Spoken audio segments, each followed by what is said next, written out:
Arestado naman ang dalawang lalaki dahil sa pagpapaputok umano ng kanilang baril noong bisperas ng bagong taon. Narito ang report ni Mark Zambrano.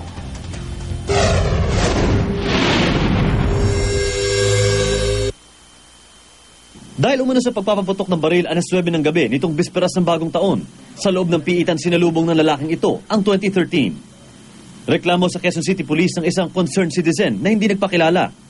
Walang habas daw na nagpaputok ang 44 anyos na suspect sa labas ng kanyang bahay sa Zabarte Road, Novaliches, Quezon City.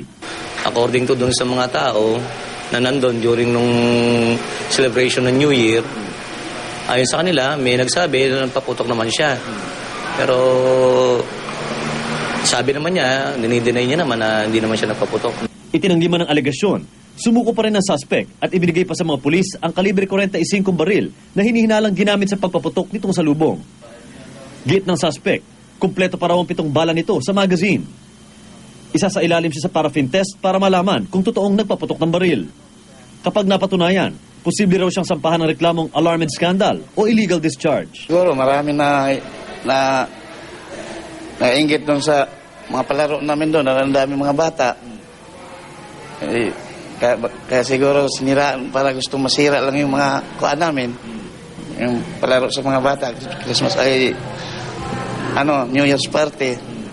Sa Zamboanga City, kalaboso rin ng lalaking ito na nagpapatok umano ng kalibre 38 baril ilang oras bago mag-New Year.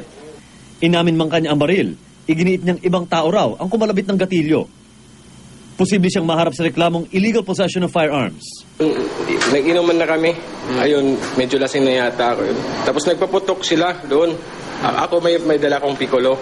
Tapos binigay na sa akin yung baril para di pa kami lang yung makabayad, dan doon muna sayo yung baril. Na ganun. Pag labas ko, may pulis na pala eh. Para sa unang balita, Mark Zambrano reporting.